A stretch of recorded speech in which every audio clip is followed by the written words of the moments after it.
Estão felizes com a presença de Jesus aqui nessa manhã? Solta um beijo para Ele. Vamos dar um lindo aplauso a Jesus nessa manhã. Aleluia. Graça e paz a todos. Pedir que as crianças agora vão para a salinha, ok? As crianças para a salinha, porque criança não vai ficar com o celular na mão. Então, para a salinha. Cadê? Quem é que vai ficar hoje lá? Das meninas? Vem cá, Eric. Vem aqui. E aí? Beleza? Vem cá, toca aqui, ó. Ei, psiu. Eric. Ei, toca aqui. Beleza? Vai orar aqui hoje, vai? Quer fazer a oração aqui pelo pastor? Bora, Benjamin. Venha. E você, moça bonita, como é seu nome?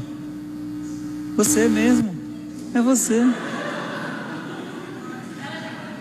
Esse povo é tímido, né, gente? É para orar, né, Eric? Vem para aqui, para perto, ó.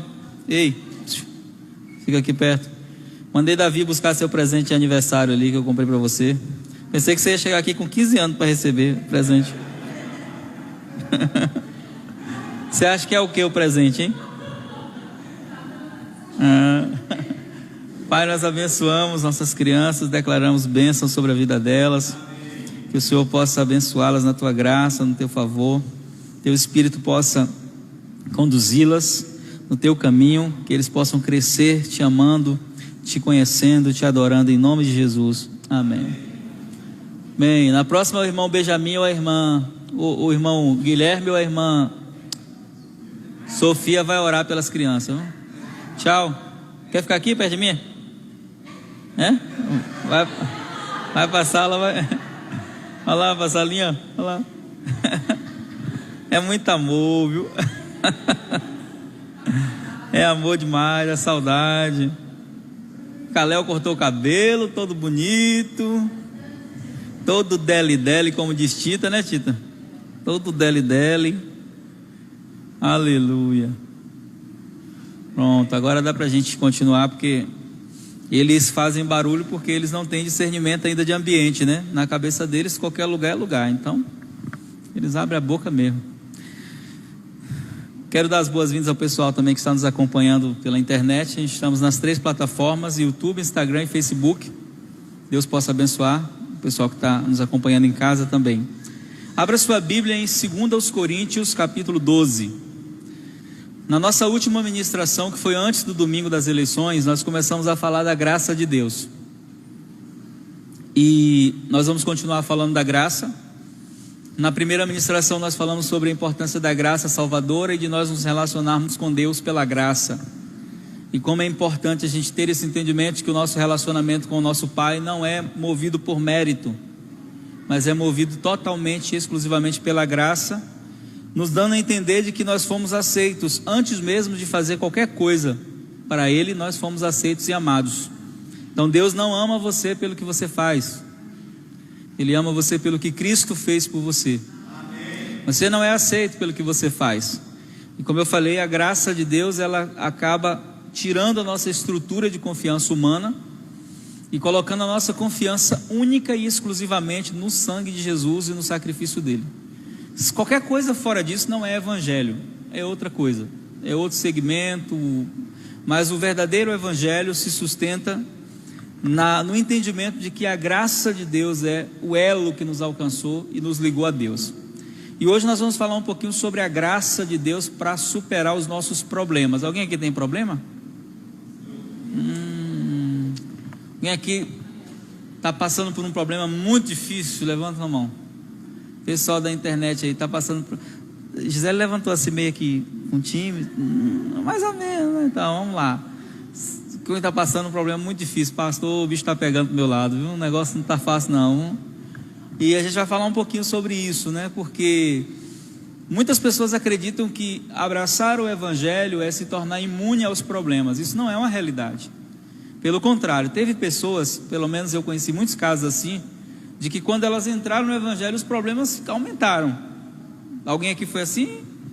Parece que o negócio, parece que o bicho pegou. Agora mesmo é que o diabo falou, agora eu vou botar pocando mesmo esse negócio. E aí o negócio ficou mais tenso ainda depois que entrou no Evangelho. E algumas pessoas perguntam, por que Deus? Se antes eu estava lá no mundo fazendo, aprontando, estava ruim, mas não estava tão, né? Não dava para aguentar. Agora parece que está vindo tudo assim de carruagem, né? O negócio está feio. E aí nós temos que entender que quando Deus permite que algumas situações aconteçam em nossa vida, Ele sempre tem um propósito com o que está acontecendo. Eu costumo dizer que na vida dos filhos de Deus não existem acidentes, existem propósitos. Mesmo aquilo que a gente não entende, mesmo aquilo que foge da nossa dimensão de entendimento ou realidade, porque nem todas as respostas vão vir no tempo que a gente quer, ou no tempo que a gente espera, não vão vir. Tem coisas que Deus não pode nos responder, porque senão a gente se acomoda, e tem coisas que Deus não pode nos responder, porque senão a gente se desanima. Então Deus deixa o processo acontecer, e vai dando as respostas à medida que nós vamos caminhando, só que Ele não nos deixa só. E eu acredito que esse é o fator mais importante da diferença entre o antes de você estar com Ele e o depois. É que antes você até confiava nele, mas do seu jeito, na sua maneira de crer, da sua maneira de fé. Agora não, você sabe como funciona, e essa garantia da presença dele é que faz com que a graça dele se manifeste. E a gente vai falar um pouquinho sobre isso hoje, da graça de Deus que nos ajuda a suportar os problemas, porque alguns problemas têm que ser suportados, porque não depende de nós para mudar. E aí eu acredito que é a pior coisa quando você está envolvido em um problema que não depende da sua ação, a mudança. Depende da ação do outro, e o outro não está nem aí. O outro não está nem aí para mudar ou não. Quem já passou por isso ou quem está passando sabe que é muito difícil. Isso acontece no casamento, isso acontece na família com um filho problemático, isso acontece no relacionamento com pessoas que a gente trabalha, onde você não pode ser responsável pela mudança do outro. Então não adianta se estressar, não adianta gastar energia, não adianta culpar Deus, não adianta você se colocar na rebeldia, né? Porque as coisas só pioram. É preciso saber como se comportar. E Jesus é o nosso maior exemplo de superação e graça, porque Jesus teve problemas muito sérios quando esteve aqui como homem. Teve problemas familiares, teve problemas de oposição, ele teve rejeição, teve todos os problemas que a gente enfrenta. Então a graça de Deus manifesta através de Jesus tem o propósito de nos fazer crescer em meio às nossas dores e às nossas crises. E como eu sempre afirmo, crescer dói muito. Só que a gente quer crescer, mas não quer passar pelo processo da dor, mas tem que passar. E esse capítulo aqui específico de 2 aos Coríntios, capítulo 12, é onde Paulo fala de um dos momentos mais desafiantes da sua vida. Quem era Paulo? Esse homem, ele era um homem que tinha uma intimidade muito grande com Deus. Ele era alguém que de início, antes de conhecer Jesus, já tinha uma dedicação a Deus, uma vida devotada a Deus. E quando ele entra no Evangelho, ele vive uma grande transformação. Quem conhece a história sabe que essa transformação acontece no capítulo 9 do livro de Atos, quando ele tem aquela experiência de ver Jesus e cair por terra e ficar cego. E ele começa a sua trajetória apostólica, sendo primeiro discipulado por Barnabé durante quase de 9 a 11 anos aproximadamente. Quando ele começa o seu ministério, ele explode como uma pessoa extremamente usada por Deus. Mas uma coisa que a gente pode afirmar sobre a vida de Paulo, que é uma afirmação muito poderosa, é que a vida dele nunca foi fácil. Nunca. Sempre foi difícil. Uma coisa é você ter momentos difíceis. A pessoa perguntar, como é que você resume o ano de 2020, Joaldo? Eu falo dizer, foi difícil, mas não foi assim, de janeiro a dezembro, não. Teve os seus momentos difíceis, mas teve muita coisa boa. Com Paulo não, quando você vai ler as viagens missionárias de Paulo, não teve uma que não acontecesse uma tragédia. Não teve uma que foi assim, chegou, foi tudo bem, graças a Deus, não aconteceu nada de ruim, deu certo. Não teve, gente. Se você, a Bíblia Pentecostal, né, que é aquela Bíblia de estudo, trazia a trajetória das viagens missionárias de Paulo. Você vai acompanhando as viagens, todas elas teve tragédia, todas. E aí isso me inspira, né, porque eu me lembro de uma época que a gente estava viajando para Eunápolis, né, e o carro quebramos 2 carros na estrada, não foi? Quebramos o primeiro carro, a pessoa também estava, né? Quebramos o primeiro carro, aí quebramos o segundo carro, emprestado, que era de Viviane. E aí eu falei, aí uma das pessoas que estava com a gente disse assim: eu estou achando que Deus não quer que a gente vá. Eu falei, eu estou achando é o contrário. Estou achando que Deus quer que a gente vá. Quem não quer que a gente vá é o sujeito do garfo. Mas a gente vai chegar lá. Ah, mas você não acha que Deus está querendo dar um livramento? Não, eu falei, já deu 2. E vai dar o 3º se for necessário. Mas Deus falou para a gente ir, então a gente vai. A gente só precisa agora de um carro, não tinha nenhum carro mais na mão. E aí eu tenho um amigo, né, o querido pastor Juraci, fui conversar com ele, estava na cidade dele. E aí, Jura, consegue um carro? Rapaz, o meu não está em condições não, mas eu consigo. Tem um discípulo aqui que ele não empresta o carro para ninguém, mas ele falou que para você empresta. Eu falei, tá vendo? Só fui uma vez na igreja dele e o cara gostava de mim. Olha para aí, que coisa linda. E aí fomos, né, acostumado com um carro potente. Aí pegamos um carro Milner, dispensa aí a luta, para subir a ladeira e as curvas. Mas chegamos lá no nosso destino. E sempre que acontecia alguma tragédia, eu lembro de Paulo. Por quê? Porque você vai ler a história de Paulo, irmãos, não é que teve momentos difíceis, não, era tudo difícil. Sempre difícil, sempre foi feito com dificuldade. Mas por que será que ele é o apóstolo que a gente mais admira? Eu, pelo menos, não sei você, mas é o apóstolo que eu mais admiro. Depois, eu gosto de todos os outros, né? De Pedro, tenho um carinho muito grande por Pedro, ser muito parecido com ele no temperamento. Mas o cara que eu admiro é Paulo. Sua ousadia, sua intrepidez, sua dedicação, sua fé, a disposição em pregar o evangelho independente do que acontecesse. Então ele tem no meu coração, né, uma admiração muito grande, né? Depois de Jesus na Bíblia, Paulo é o cara que eu mais admiro. Primeiro por ele ser o nosso apóstolo, o apóstolo enviado aos gentios. Então quando eu olho para a vida de Paulo, eu penso assim, poxa, esse cara ele conhecia Deus demais, de perto. Ele tinha uma intimidade profunda com Deus, ele teve experiências poderosas com Deus, mas teve situações na vida dele que Deus não resolveu. Deus não resolveu.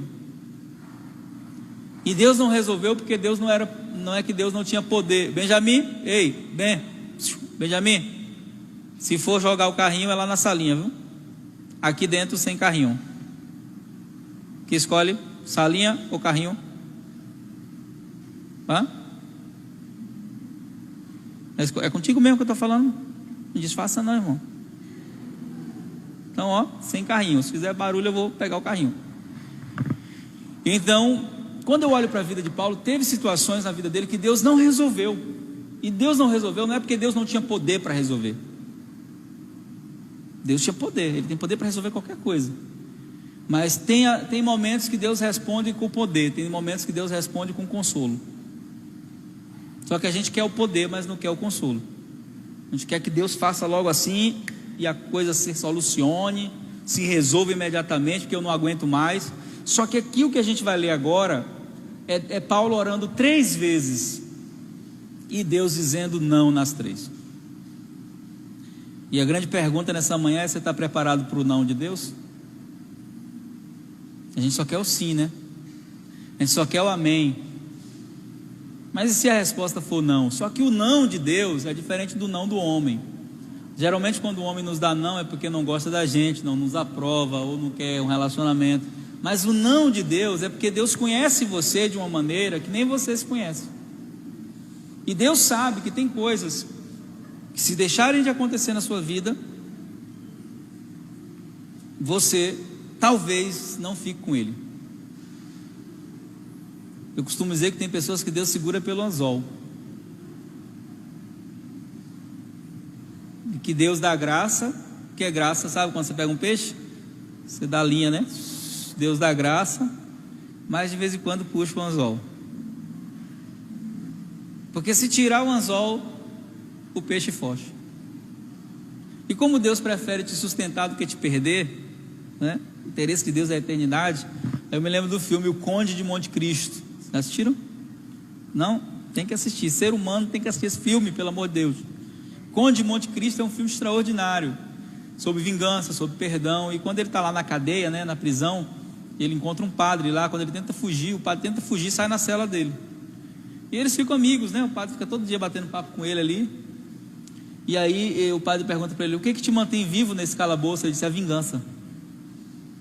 O desejo de sair daqui e me vingar. E ele disse: Que bom que Deus está usando sua vingança para te manter vivo. Ele, Deus? O Senhor tem os seus desígnios. Ele sabe qual o combustível apropriado para cada etapa da nossa vida. Então, por isso, confiar na graça de Deus é saber que tem horas que você vai ser... Eu já saí de situações erradas, que desagradavam a Deus por orgulho.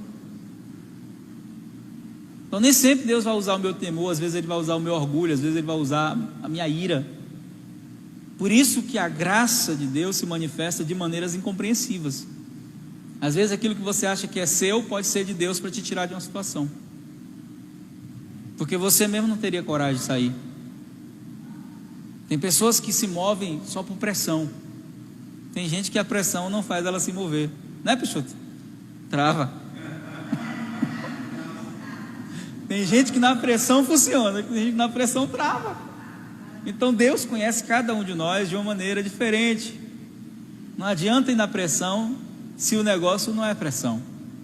E a gente vai ler o texto, diz assim, versículo 1, 2 Coríntios, capítulo 12, versículo 1, diz assim: em verdade que não convém me gloriar, mas eu vou passar as visões e as revelações que o Senhor me deu. Ele vai dizer assim no versículo 2: conheço um homem, esse homem é ele, tá? Ele não quer falar que é ele, mas é ele. Conheço um homem em Cristo que há 14 anos, se no corpo não sei, se fora do corpo também não sei, Deus sabe, foi arrebatado ao terceiro céu. Ele teve uma experiência. Qual foi a experiência dele? Uma das mais fortes. Ele foi até o terceiro céu. A Bíblia fala de 3 céus. A Bíblia fala dos céus atmosféricos, que é isso que a gente vê. A Bíblia fala dos céus celestiais, né, as regiões celestiais, onde estão os demônios e os anjos fazendo guerra. E a Bíblia fala do terceiro céu, que é onde Deus habita. Claro que essa linguagem metafórica é para nós entendermos que são ambientes diferentes. Então ele foi arrebatado até o terceiro céu. Experiência profunda com Deus. Eu sei que o tal homem, aí ele diz, se no corpo, se fora do corpo, não sei, Deus sabe. Então foi uma experiência daquelas que ele não sabia se estava no corpo, se não estava no corpo, ele não sabe. Foi arrebatado ao paraíso. Olha só que interessante. Ouviu palavras inefáveis que ao homem não é lícito falar. Aí quando eu leio esse texto, versículo especificamente, eu lembro daquelas pessoas que dizem que foi arrebatado e chega falando tudo que viu. Aí eu paro para pensar e digo, pô, Paulo era um cara que tinha uma profundidade tremenda, e ele disse que o que ele viu não podia falar. Tem gente que não é nem 10% do que ele é, já vê falando que viu tanta coisa, que você fala assim, né? Eu já li alguns livros, só por curiosidade mesmo, já li alguns livros sobre inferno, sobre céu. Eu gosto de ler porque eu gosto de dramaturgia. E crente é mais criativo que o Walt Disney. Gente, pensa no bicho criativo, é crente.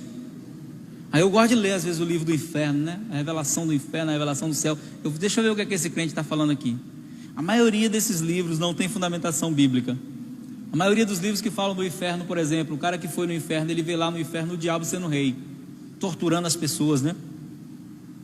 O inferno onde o diabo é rei, ou o diabo tortura alguém, não é o inferno da Bíblia, tá?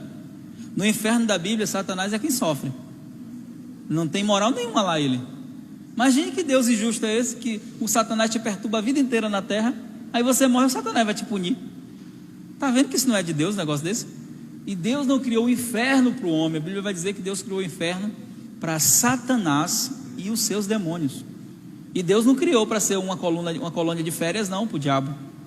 Não, Deus criou para ele pagar o preço pela desobediência dele. Mas você lê o livro, as mulheres que fez aborto, o diabo enfiava não sei o que lá, não sei aonde. E era assim, as mulheres que cortou o cabelo, tinha um caldeirão lá cheio de cabelo, tinha que comer os cabelos. Eu já li livro assim, tá? Então esquece isso, né? Aí Paulo vai dizer aqui o seguinte: eu ouvi palavras inefáveis que ao homem não é lícito falar. É tipo que ele está dizendo assim, gente, se eu for falar o que eu vi lá, vocês vão dizer que eu já sou louco. Paulo já era meio maluco, né? Vocês vão dizer que eu estou louco mesmo que eu vi lá, então eu não vou falar. Então tipo, ativou o gatilho da curiosidade em todo mundo aqui, né? Vai ter que morrer e ir para lá para descobrir o que é que tem lá.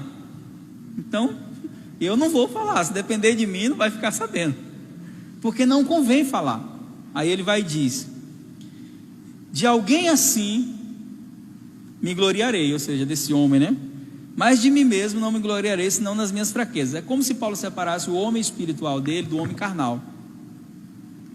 Ele tem consciência de que o espírito dele tem uma identidade e o seu homem natural tem outra identidade. Então ele assim, eu me glorio dos acessos que eu tenho pela graça de Deus. Aí ele vai dizer, porque se quiser me gloriar, não serei louco, não serei nécio, porque direi a verdade, mas deixo para que ninguém cuide de mim mais do que em mim vê e de mim ouve. Isso aqui é muito interessante, porque Paulo está dizendo o seguinte, aquilo que você não pode provar, fica calado, que o seu testemunho seja aquilo que as pessoas veem em você. Não adianta, já viu pessoas que elas vão pregar, elas começam a contar as experiências espirituais dela, você começa a acreditar que ela é muito mais espiritual que você, às vezes é tudo mentira. Eu já conheci de pregador mentiroso, que contava a história e eu ouvia ele em outro lugar contando a mesma história. O problema da mentira é esse, né? Que você às vezes vai repetir e nunca lembra os fatos na exatidão com que você contou uma vez. Quando é verdade, não. Quando é verdade, você lembra. Então Paulo disse, olha, vocês vão ter que se apegar naquilo que vocês estão vendo em mim.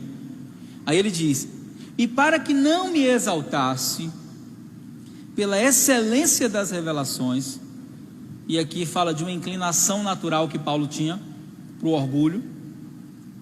Ele era um homem que tinha uma inclinação natural para o orgulho.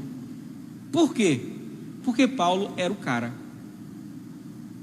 Você vai ler o currículo de Paulo lá em Filipenses 3, lá é o currículo dele. Ele começa dizendo, fariseu de fariseus. Quem eram os fariseus? Os fariseus eram os doutores da lei, então dizendo doutor dos doutores. Segundo a lei, irrepreensível é Jesus. Só que ele está exagerando, né? Que não era irrepreensível nesse nível. Mas era um cara extraordinário no que fazia. Por isso, Jesus alcança ele e ele se torna esse homem de excelência na mão de Jesus. Mas você olha aqui que ele tinha uma tendência natural de se orgulhar, de ser o melhor.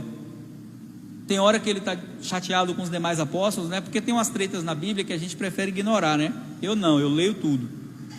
Mas tem um momento que Paulo entra numa treta com os outros apóstolos. A treta ali é entre eles. Hoje tinha isso na Bíblia, na Bíblia também tinha treta, pastor? Poxa, gente, na equipe de Jesus tinha treta, na Bíblia não vai ter. Então tinha umas tretas, de vez em quando. Aí tem hora que Paulo está falando, são eles apóstolos? Eu muito mais. Ok. Viram eles o Cristo? Eu também vi, ressuscitado, melhor ainda. Aí depois que ele fala, aí tem hora que ele percebe que, pô, eu estou... Aí diz, não, tudo que eu fiz, eu não fiz, foi a graça de Deus operando em mim. Mas que eles não tem nada diferente deles, não tem não. Então ele tinha uma facilidade de se orgulhar. E aí, a pergunta nessa manhã é, quais são as suas inclinações que Deus precisa frear?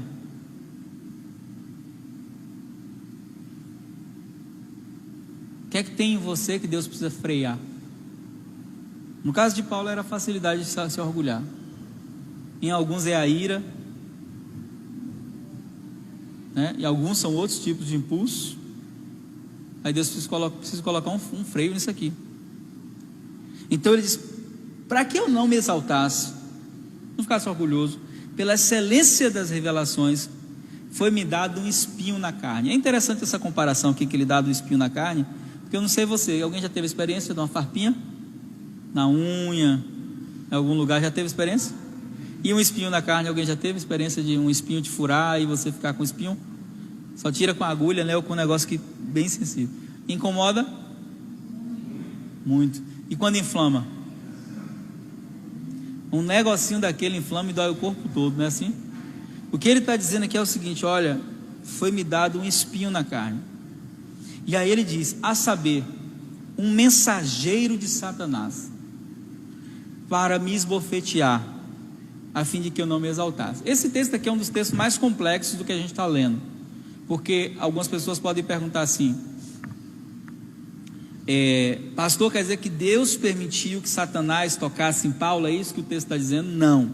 A palavra Satanás aqui, no grego, não é Satanás diabo, é Satanás adversário. É como se ele estivesse dizendo, uma oposição constante foi colocada diante de mim. Quando eu quero me mover, até porque Deus não precisa da ajuda do diabo para cuidar de você. Se ele precisasse, ele seria um pai muito irresponsável, ou um pai não suficiente. Então Paulo está falando de uma situação de adversidade. É que a palavra adverso no grego é Satã. Quando eu estou enfrentando uma adversidade, estou enfrentando uma satanice, poderia ser traduzido assim. Então não está falando aqui de um demônio que ficava dando tapa na cara dele, né? Não, está falando de uma situação adversa constante que feria ele todas as vezes que ele pensava em se orgulhar. Aí ele vai dizer, acerca da qual 3 vezes, quantas vezes? 3 vezes. O que ele fez 3 vezes? Orei ao Senhor pedindo que esse negócio saísse, desviasse. 3 vezes. E qual foi a resposta do Senhor? Disse o Senhor, a minha graça é suficiente, te basta. Mas por que a graça é suficiente? Aí ele disse, porque o meu poder se aperfeiçoa na fraqueza. E fraqueza aqui não tem a ver com fraqueza da carne para pecar, tá? Não é essa fraqueza que ele está falando. Ele está falando de fraqueza, limitações humanas. Para esclarecer, porque tem gente que acha que está falando assim, essa fraqueza do pecado que eu tenho é Deus que permite, porque Deus me conhece, e Deus sabe que eu sou assim mesmo. Não tem nada a ver com isso. Fraqueza aqui tem a ver com limitação humana. Uma limitação minha, uma limitação sua, aonde essa limitação nos coloca, às vezes, a gente se sente impotente. Seria a melhor colocação. Aquelas situações em que você se sente com as mãos e os pés atados, você quer agir, mas você não pode agir. Aquela situação que se você agir, piora o que está ruim. Então ele está dizendo, olha, essas fraquezas, né? Aquilo que eu não consigo resolver, de boa vontade, pois, ele diz, de boa vontade, não por obrigação, tá? Mas você só vai conseguir fazer de boa vontade quando você perceber a graça. O que Paulo está falando de boa vontade? Porque tem gente que diz, não, eu estou no cabresto. Uma vez o irmão falou comigo, pastor, eu não queria ser pastor não, eu estou pastor no cabresto, porque Deus me obrigou. Eu disse, foi mesmo? Foi. Então você não vai ficar não, varão, isso é uma questão de tempo, você sai. O cabresto quebra e você sai. Porque Deus não nos viola, Ele nos conduz. Eu até acredito que vai ter coisas que Deus vai mandar você fazer que de início você não vai querer fazer não. Mas Deus não vai pegar você pela orelha, sabe? Bora, seu desobediente. Ou senão vou pesar a mão, viu? Se você não for. Não, Deus não vai fazer isso. Deus vai criar condições onde o seu coração vai se inclinar a querer. Ele vai criar situações assim. Todos nós aqui já abrimos a boca, pelo menos eu, várias vezes na minha caminhada com Deus, e disse assim, isso aí eu não faço, ou isso aí eu não quero. Alguém já falou assim? Aí daqui a pouco, olha você fazendo o que Deus mandou. Aí você fala assim, meu Deus, ainda bem que eu obedeci, né? Ainda bem, Senhor, que eu obedeci, porque eu não queria não. Então ele está dizendo o seguinte, de boa vontade. Deus não quer que nada seja feito de má vontade. De boa vontade, pois, me gloriarei nas minhas fraquezas. Ou seja, eu vou olhar para essa fraqueza, Paulo está dizendo, e ao invés de ficar triste, eu vou ficar feliz e vou me gloriar. Eu vou dizer assim, obrigado Deus, porque eu tenho essa limitação. Mas isso aqui é outro nível. Isso aqui é um nível de fé que não se aprende numa pregação. Isso aqui é um nível de fé que não se aprende numa oração. Alguém bota a mão na sua cabeça e você fica assim, não, isso aqui é resultado de experiências que você vai ter com Deus. Experiências pessoais que muitas vezes vão te machucar muito. Mas Deus vai te ensinar por meio da dor. Porque a dor também é um caminho por onde nós crescemos. A Bíblia vai dizer que o Pai, o Deus Todo-Poderoso, Ele tem o seu caminho no meio da tormenta. Sabe o que significa isso? Que quando você está passando por um momento de tormenta, Deus faz um caminho e te alcança. A Bíblia vai dizer também que Deus é o seu socorro bem presente na hora que está tudo bem. É assim? Não? Deus é o socorro bem presente em que hora? Da angústia. Quer dizer que vai ter tribulação e vai ter o quê? Angústia. Aí ele diz: me gloriarei nas minhas fraquezas, para que em mim habite o poder de Cristo. Por isso, aí Paulo faz uma afirmação que aqui é muito louca. Ele diz: sinto prazer nas fraquezas. Esse homem é masoquista emocional, sente prazer nas fraquezas. Como é que pode isso? Na verdade, Paulo está querendo dizer o seguinte aqui: se eu percebo que essa fraqueza, essa limitação que eu tenho, ela faz com que a minha relação com Deus seja mais profunda, me dá prazer isso.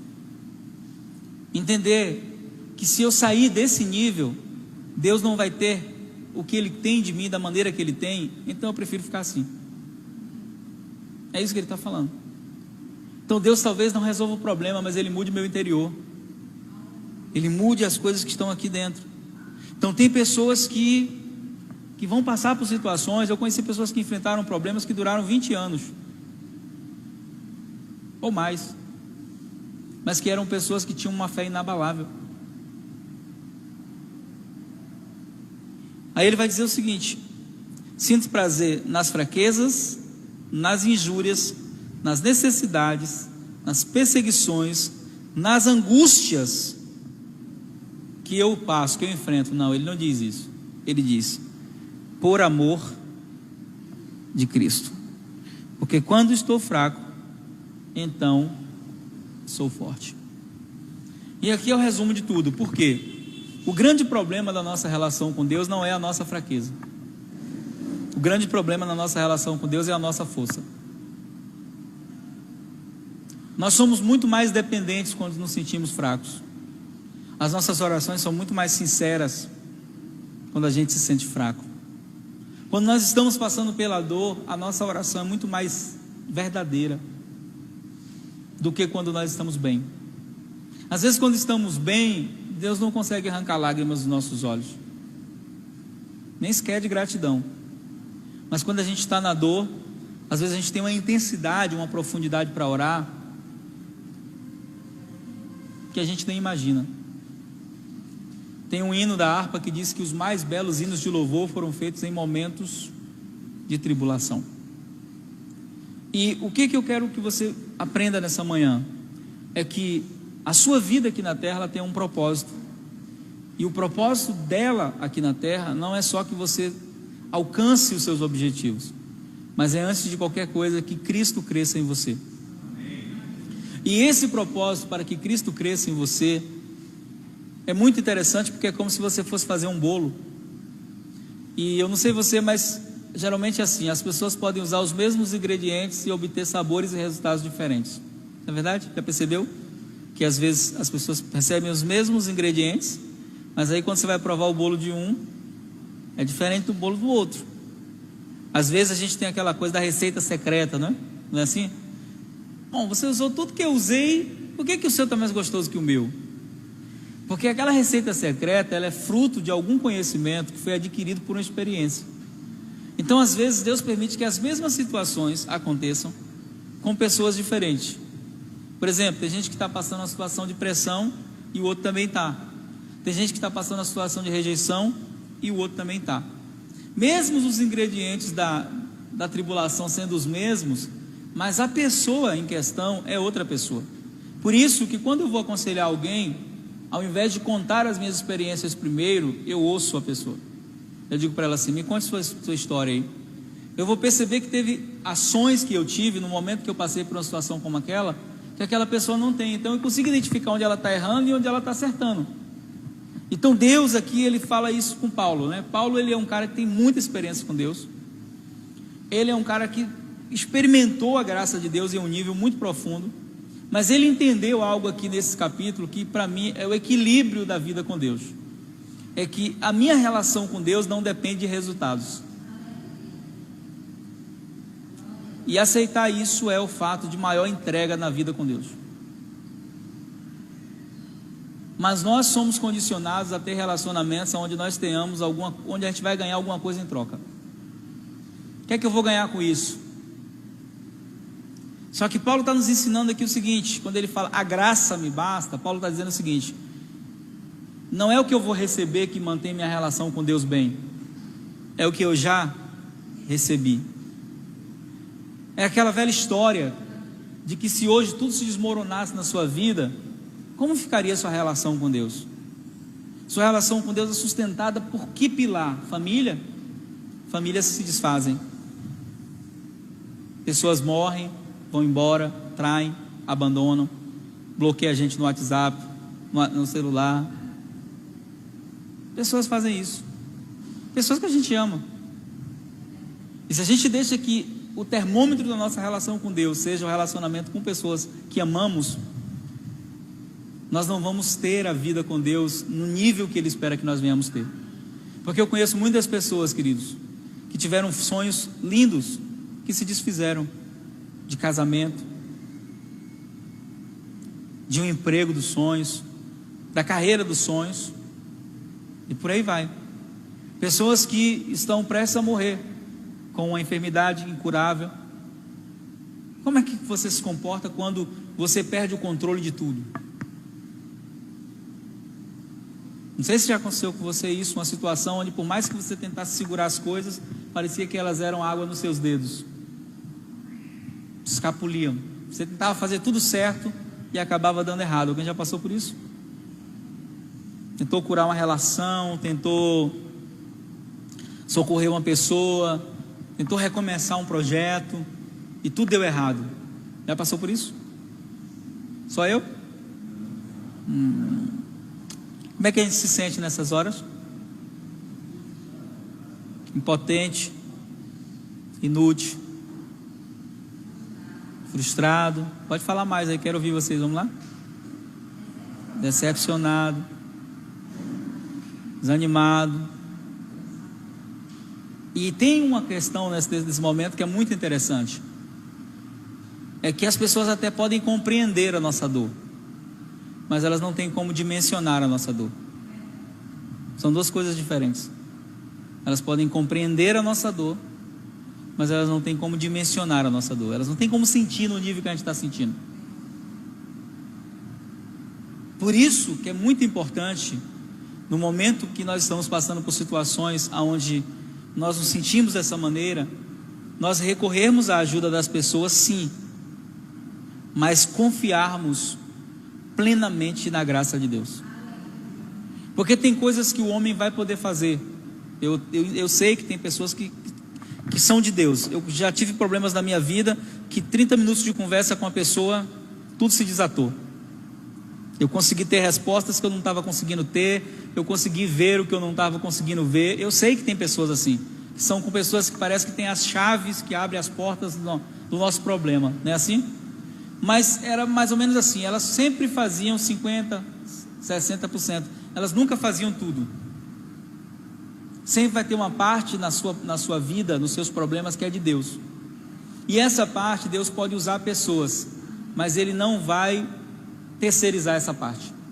Você vai ter que desenvolver uma relação com Ele, para que por meio dessa relação você consiga ver o que só Deus está vendo no problema que você está passando. E quando Paulo fala sobre a graça de Deus, ele não diz quanto tempo ele orou, ele diz a quantidade de vezes. Mas a gente não sabe se foi um ano, orou um ano, no ano seguinte orou, ou se foram 3 vezes seguidas. A gente não sabe quanto tempo foi, a gente sabe a quantidade. Ele orou 3 vezes. Eu não acredito que foi 3 vezes seguidas. Eu acredito que foi assim, orou, esperou o tempo da resposta, não veio, vou orar de novo. Chegou um momento, na 3ª vez, que eles estão, se Deus não está respondendo, tem alguma coisa aí. Só que a resposta chegou, Deus vai falar agora a resposta, e a resposta de Deus foi: minha graça te basta. Em outras palavras, eu não vou mudar isso. E quando Deus diz a minha graça te basta, Ele não está dizendo assim, se conforme. É diferente. Deus não está dizendo se conforme. Ele está dizendo, descubra como melhorar essa situação, mesmo sem que ela mude. Aí agora ficou enigmático esse negócio. Como é que eu vou descobrir isso? A graça que sustenta é a mesma que traz revelação. A graça que sustenta é a mesma que traz respostas. A graça que sustenta é a mesma que me mostra o que eu não estou conseguindo enxergar. O grande problema é que muitas vezes nós estamos lutando, quando Deus quer que a gente se renda, não ao problema, mas a Ele. Está lutando, Deus está dizendo: epa, se renda aí. Porque às vezes a nossa rendição é que vai dar a Deus o gatilho da ação. Às vezes Deus não agiu ainda, amenizando a coisa, porque a gente está lutando. E Deus está dizendo assim: epa, pare de lutar e comece a confiar. Mas a gente prefere lutar, porque a gente aprendeu a lutar. A gente gosta da guerra, a gente gosta de resolver o problema. Só que um dos maiores guerreiros da Bíblia nos ensina lições importantes. Davi era um cara que não tinha medo de briga, mas teve momentos que Davi fugiu, e teve momentos que Davi fingiu. Ao invés de brigar, ele fugiu. Ao invés de brigar, ele fingiu. Quando foi esses momentos? Quando o inimigo era o inimigo que poderia ser derrotado, Davi brigava, enfrentava. Não tinha exército, não tinha tamanho, ele enfrentava. Mas quando o inimigo que ele tinha que enfrentar era o inimigo que ele não podia vencer, por causa não do inimigo, mas por causa de princípios que ele tinha que quebrar, para vencer aquele inimigo ele tinha que quebrar um princípio. Então ele fugia. O que é que Davi nos ensina? É que muitas vezes a nossa vitória, ela não vem na força. Tem que saber o momento de fugir, de recuar. Se for para vencer contra você, mas quebrar um princípio contra o meu Deus, eu prefiro fugir. Prefiro me esconder. Então quando Davi lutava com os inimigos, ele enfrentava. Quando ele lutava contra Saul, ele fugia. Chega um momento que Saul está encurralado em uma caverna, e Davi está lá com seus melhores homens, poderia matá-lo naquele momento, poderia vencer aquela guerra, poderia ter vitória naquele problema. E um dos seus capitães de guerra diz para ele assim: é a chance, Deus entregou o seu inimigo nas suas mãos. E Saul estava literalmente batendo um barro, entrou na caverna para aliviar o ventre, é o que a Bíblia diz. Era a chance, não tinha nem como pegar as espadas. E Davi olha para Joabe e diz assim: eu não vou fazer isso. Quem sou eu para tocar no ungido do Senhor? Quem sou eu? Mas Davi é a sua chance. E aí Davi nos ensina um princípio sobre as nossas guerras. Deus nunca vai conduzir você em vitória quebrando princípios. Nunca. Nunca. Desonrando,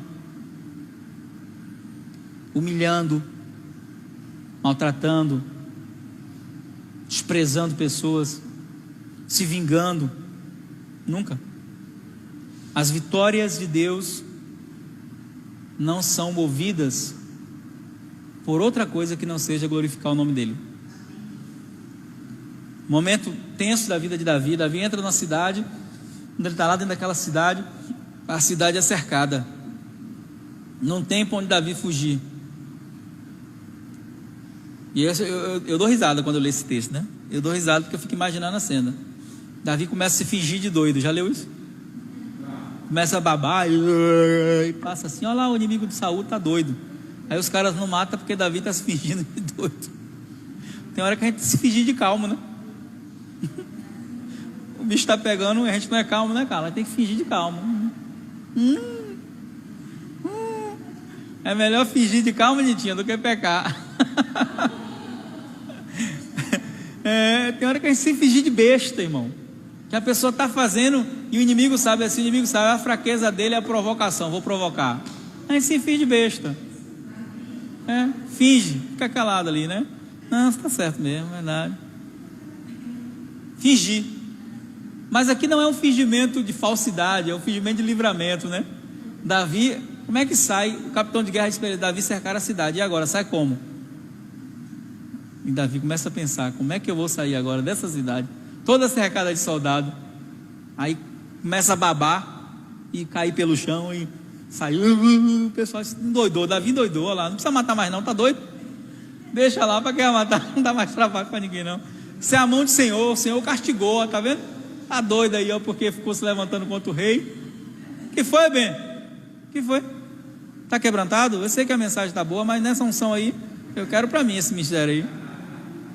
Vem aqui dar uma saudação aqui para os irmãos liberar essa unção de quebrantamento, vem.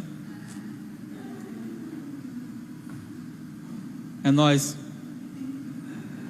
E aí, Davi começa a fingir de doido e o povo diz assim: o homem pirou, endoidou. Então tem momentos que a gente passa por um problema que a melhor coisa é fingir que não está ouvindo. Não ignora, não ouve isso não. Porque tem horas, irmãos, tem horas. E o inimigo consegue perceber que a gente está no limite. Não é assim? A gente está assim no dia mau. A Bíblia diz que cada dia tem seu mal, mas tem um dia que ele é o dia mau. Não tem? É aquele dia que você diz assim: parece que o diabo esqueceu que existe crente na terra, só lembrou de mim. Não é possível que possa acontecer um negócio desse tão triste. E aí nesses dias é onde a gente precisa recorrer à graça. Quando a gente não está entendendo nada, a gente diz para Deus: Deus, não estou entendendo nada, eu preciso de ajuda. Faz alguma coisa, Senhor, me sustenta, derrama a tua graça.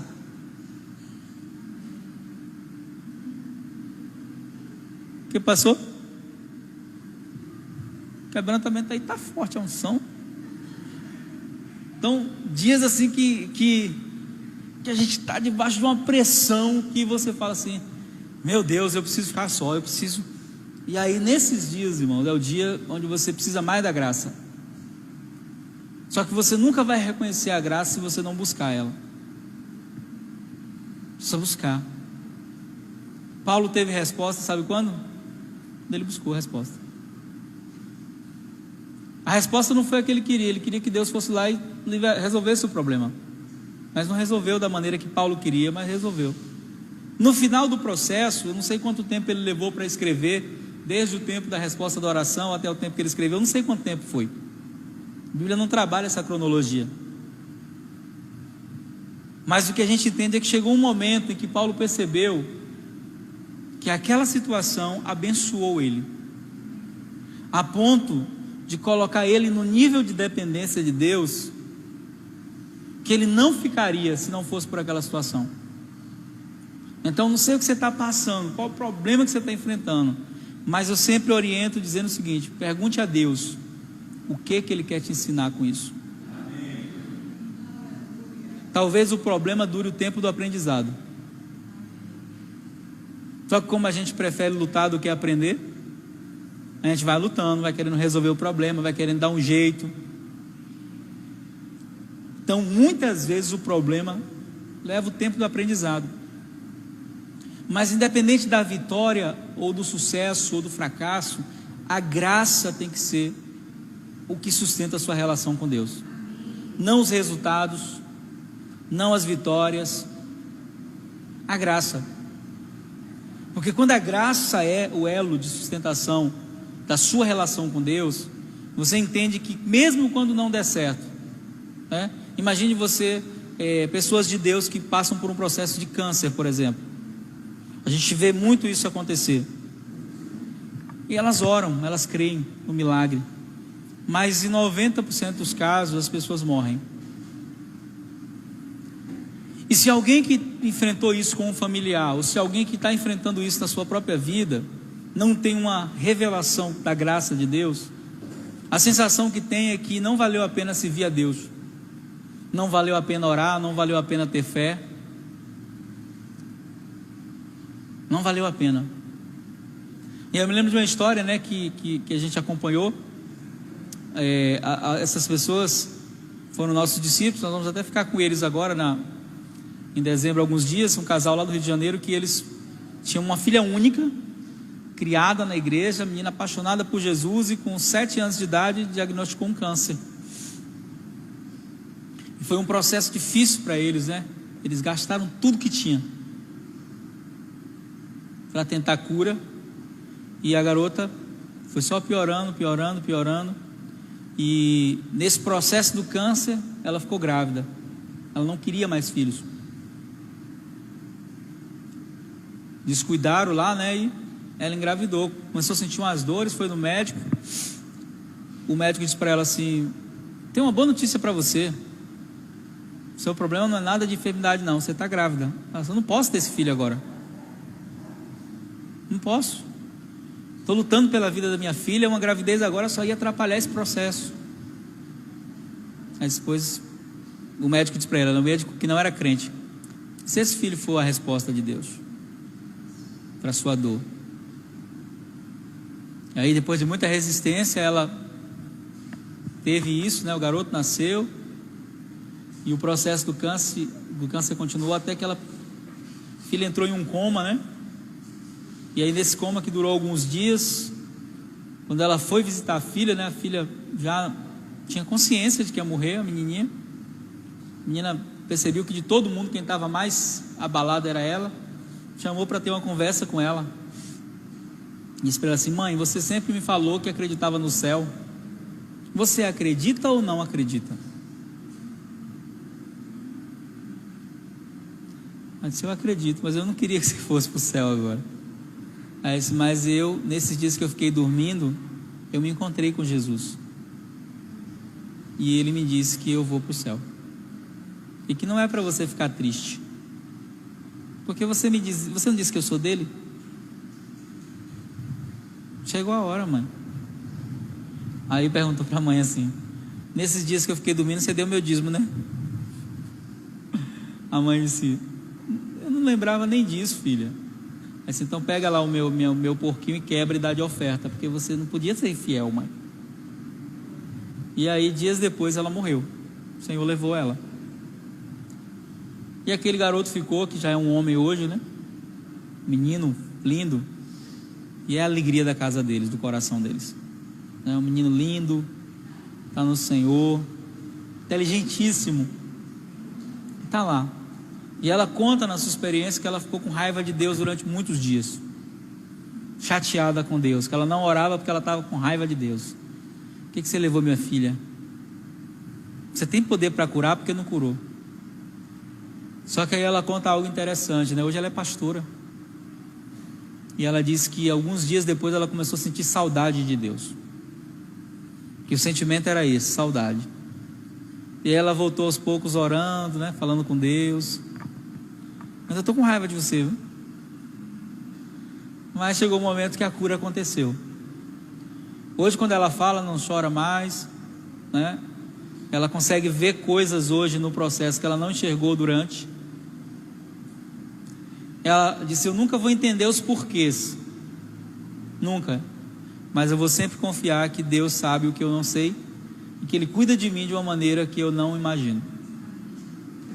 Então às vezes a gente passa por processo na nossa vida que durante o tempo que ele está acontecendo, a gente não sabe por que está acontecendo. Uma perda irreparável como essa, uma situação de decepção, traição, com pessoas que a gente ama muito. E de repente a gente se encontra ali ferido por dentro, machucado. É uma dor que parece que não sara. É um sentimento que às vezes a gente não tem coragem nem de falar para as pessoas, porque, como eu falei, elas até ouvem, mas não conseguem dimensionar o que a gente está sentindo. E aí é nesse momento onde a gente precisa buscar de fato a graça. Porque a graça de Deus é um ingrediente, aquele ingrediente do bolo, sabe? Do segredo que eu falei.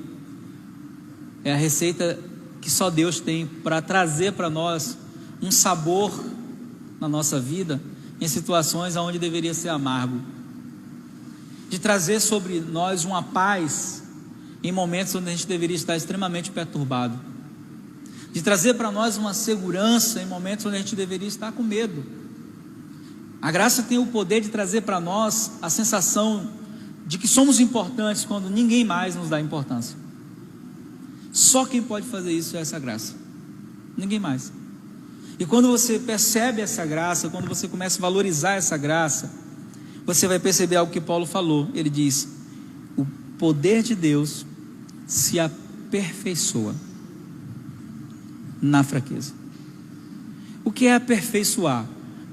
Quando eu leio esse texto, inevitavelmente eu me lembro de Romanos 12:2. Porque a vontade de Deus é boa. É o quê? Perfeita e agradável.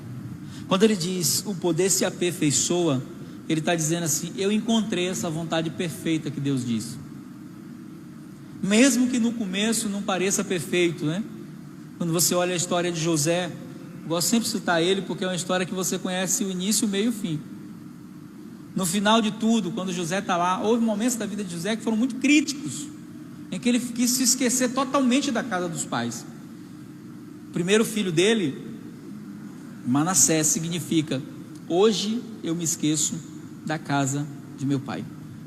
O que José está querendo fazer ali é o seguinte: olha, hoje eu apago essa dor do meu coração. Só que Deus não estava vendo desse jeito, não. Deus ia trazer a casa do pai para onde ele estava. E muitas vezes é assim. Tem pessoas que a gente quer tirar da nossa vida e Deus não deixa. Ou tem pessoas que a gente tira e Deus faz voltar. Também tem pessoas que Deus tira e não volta mais. Não é nem pela morte, tem pessoas que Deus tira da nossa vida. Por quê? Porque tem algo muito interessante aqui nesse texto que a gente não consegue enxergar. É que Deus conhece o seu nível. E quando ele diz que a graça basta, Deus está dizendo: só vai haver graça aonde você não suportar. No que você suporta, você não precisa de graça, você pode fazer. Então é preciso nós entendermos que a graça que nos salvou é a mesma que nos sustenta. Amém?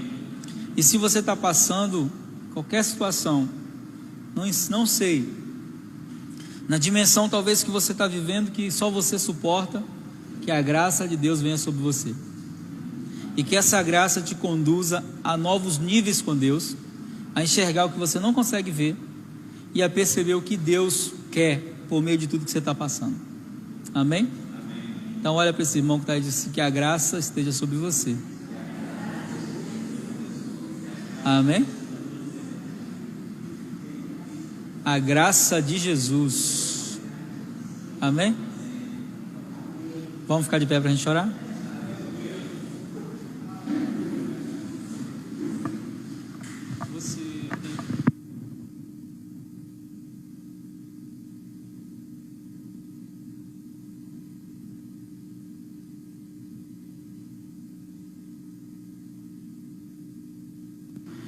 Eu ia colocar uma música aqui, mas eu lembrei que o YouTube derruba a live, né? Esse YouTube está muito desconvertido. Vamos orar assim mesmo. Mas tem uma canção que eu quero que você ouça hoje. Vou mandar para vocês do grupo da igreja, que é de um ministério chamado Na Fenda da Rocha. E o nome dessa canção é Graça Maravilhosa. Tá? Anota aí para você ouvir hoje no seu momento de oração. Coloca a mão no seu coração nessa hora. Você que está em casa também pode fazer isso.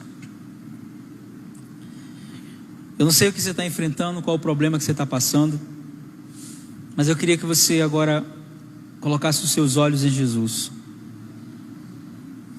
Não existe nada que você esteja enfrentando que Jesus não tenha conhecimento. Eu não sei como estão as suas forças espirituais, em que nível você está. Eu não sei qual é a sua visão para o seu futuro, como você consegue se ver, como você consegue se imaginar daqui a 1 ano, 2 anos. Mas eu quero orar nesse momento pela sua vida, para que o Espírito Santo possa trazer sobre você a graça que consola, que sustenta, que livra, que levanta. Comece agora a falar com seu Pai, seu Deus. Comece a expor para Ele, não precisa levantar a voz, fala baixinho com Ele, na onde você precisa do socorro dEle. Eu quero orar hoje para que o Espírito Santo não somente traga solução de problemas, porque eu sei que alguns problemas Ele pode dar um basta hoje, nessa manhã, mas eu quero orar para que aquilo que vai durar mais tempo, você possa, quando terminar esse processo, estar bem melhor do que quando você começou ele. Que Deus possa usar cada situação ou circunstância para te conduzir a um nível maior de intimidade com Ele. Pai, nós queremos orar a Ti em nome de Jesus essa manhã. E queremos Te agradecer porque de todas as graças que nós temos, a mais poderosa é que o Senhor não nos deixa só. Nós não estamos só, o Senhor está conosco. O Senhor diz na tua palavra: quando você passar pelas águas, elas não te submergirão. Quando você passar pelo fogo, ele não te queimará. Não temas, porque eu sou contigo, eu te sustento com a minha mão direita, com a destra da minha justiça. Nós cremos, Pai, que mesmo se nós cairmos, o Senhor nos levanta. Que mesmo se nós fraquejarmos, o Senhor continua caminhando conosco. Por isso eu quero orar por cada um dos teus filhos. Eu quero te pedir, Espírito Santo, conduz os teus filhos no caminho do conhecimento, da graça, do crescimento, da fé. Não importa o problema que essa pessoa está enfrentando, eu quero te pedir que os olhos dela se abram nessa manhã, para que ela veja o socorro presente na angústia, para que ela veja a ação do teu Espírito Santo. E todo sentimento que Satanás tentou trazer nesses dias de luta, sentimento de angústia, senso de que essa pessoa não tem valor, seja quebrada toda mentira satânica nessa hora, em nome de Jesus. Toda seta maligna que vem para tentar roubar a essência daquilo que o Senhor deu para essa pessoa, está agora quebrada em nome de Jesus. E eu te peço que o Senhor conduza os teus filhos, assim como um pai que conduz os seus filhos pelas mãos, que o Senhor conduza cada um dos teus filhos que estão aqui, num caminho de crescimento, num caminho de intimidade, num caminho onde eles possam perceber o teu cuidado e o teu amor, e que eles percebam que não estão só, mesmo quando ninguém está por perto. Tu és o Deus Emanuel, e o Senhor garantiu que o Senhor estaria conosco todos os dias, até a consumação dos séculos. Nós queremos te agradecer, porque o Senhor não nos deixa só, mas a tua graça nos sustenta. E nós queremos dizer para ti nessa manhã, Pai, nós estamos contigo não pelos resultados, mas pelo que o Senhor já fez na cruz. O sacrifício de Jesus é suficiente, a graça de Jesus é suficiente, e que tudo aquilo que foi feito por nós é suficiente. Por isso nós te agradecemos pelo sacrifício da cruz e te rendemos graças nessa manhã, em nome de Jesus. Amém. Você pode dar um aplauso a Jesus nessa manhã?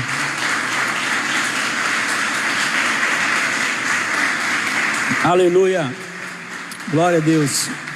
Olha para esse irmão bonito e diga assim: você não está só, Ele está sempre contigo. E eu também. Fala, e estamos juntos e misturados. Amém? Glória a Deus. Pode sentar aí, queridos. Nós vamos agora semear, vamos ofertar. E as pessoas que estão na internet, que quiserem semear no ministério, também podem fazer isso, né? Pelo QR Code que tem aí no vídeo. Você quer plantar uma semente nesse ministério, você pode fazer isso, tá? Se o Espírito Santo te direcionar, se o Espírito Santo inclinar seu coração, semeie. Amém? Antes da gente ofertar, eu quero ler para vocês 2 Coríntios capítulo 9. Quando você prepara aí sua semente, Paulo vai dizer no versículo 6: e digo isso, que o que semeia pouco, pouco também ceifará, e o que semeia em abundância ceifará. Cada um contribua segundo propôs no seu coração, não com tristeza, ou por necessidade, porque Deus ama ao que dá com alegria. E Deus é poderoso para fazer abundar em vós toda a graça. Mais uma vez a graça aparece, a fim de que, tendo sempre em tudo toda a suficiência, abundeis em toda boa obra, conforme está escrito: espalhou, deu aos pobres, e a sua justiça permanece para sempre. Ora, aquele que dá semente ao que semeia, também vos dê pão para comer, e multiplique a vossa sementeira, e aumente os frutos da vossa justiça, para que em tudo enriqueçais, para toda beneficência, a qual faz que por nós se dê graças a Deus. Esse texto, para mim, é o texto mais poderoso sobre semear no Novo Testamento, porque ele traz muitas lições em apenas 6 versículos. Ele traz lições, 1, 2, 3, 4, 5 versículos. Ele traz lições poderosas sobre o relacionamento que a gente tem que ter com o dinheiro. Muitos filhos de Deus não sabem administrar, ou não sabem tocar no dinheiro da maneira correta. Eu tenho sempre dito que se o dinheiro é um senhor na sua vida, você está ferrado. Porque o dinheiro, ele é um ótimo servo, mas ele é um péssimo senhor. E aqui Paulo vai dar algumas lições sobre semear, que são muito poderosas. A primeira delas é que quem decide o quanto eu vou colher não é Deus, sou eu. Ele diz que semeia pouco, vai colher pouco. Quem semeia em abundância, vai colher em abundância. Então ele está dizendo o seguinte: olha, não adianta você semear pouco e pedir para Deus, quero colher muito, não tem como. É você que decide. A generosidade do seu coração determina a sua colheita. A segunda coisa que ele diz é que nós nunca devemos, nunca ser movidos, nem por tristeza, nem por necessidade. E todas as vezes que a gente for fazer uma semente no reino de Deus, o que tem que mover o nosso coração é a alegria. A terceira coisa que ele diz é que Deus é quem é poderoso para fazer com que tudo se manifeste em um nível diferente. Ele diz que se nós formos fiéis e nós cumprirmos dessa maneira, a gente vai ter tanto que a gente vai espalhar, vai dar para os pobres e vai ter ainda de sobra. Por quê? Aí ele diz o segredo: porque Deus não multiplica os frutos, Deus multiplica a sementeira. As minhas sementes são multiplicadas. Mais semente, mais oportunidade de semear. Só que tem pessoas que fazem o seguinte: elas começam semeando pouco, Deus vai multiplicando a sementeira, ela permanece semeando pouco. Então o princípio divino, né? Eu estava falando esses dias com algumas pessoas sobre algumas pessoas que são cristãs, que fazem parte de um movimento muito antigo, aonde eles entendem que eles podem se tornar super ricos na terra, mas que eles, antes de morrer, têm que dar tudo. E aí tem alguns multibilionários que fazem parte desse movimento. Eles já tentaram ficar pobres várias vezes para morrer e não conseguem. Porque quando eles resolvem doar 90% do patrimônio, naquele ano eles escolhem, só naquele ano, mais do que o patrimônio todo que ele doou. Por quê? Porque não dá para ir contra a correnteza, nadar rio acima.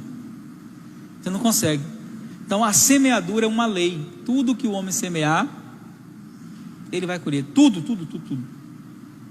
Então muitas pessoas não respeitam essa lei, né? Algumas igrejas tentam obrigar as pessoas a ofertar. Você não deve entregar dízimo, oferta, primícia por obrigação. Ou você faz por gratidão, ou nem faz. Melhor nem fazer. Por quê? Porque o princípio é gratidão. Você tem que estar agradecido a Deus. Deus não é dono de 10% do que eu tenho, Ele é dono de tudo na minha vida. Minha vida, minha esposa, tudo é dele. Tudo é dele. Por isso, quando a gente oferta, nós temos a oportunidade de demonstrar gratidão. Amém? E nós vamos ter essa oportunidade agora de demonstrar a nossa gratidão. E agora? Pega aí sua semente aí, vem com alegria trazer.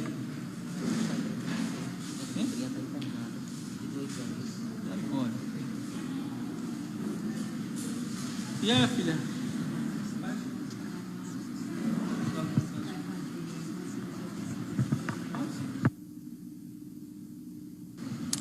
Glória a Deus. Pai, nós abençoamos cada semente lançada no teu altar nessa manhã. Declaramos prosperidade, abundância na vida dos teus filhos.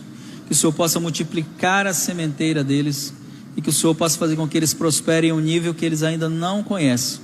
Que eles possam ter para dar e que eles possam receber abundantemente. Oramos por aqueles também que estão nos assistindo pela internet, que também têm sido pessoas que têm semeado nesse ministério. Que o Senhor possa abençoar a semente de cada um deles, em nome de Jesus.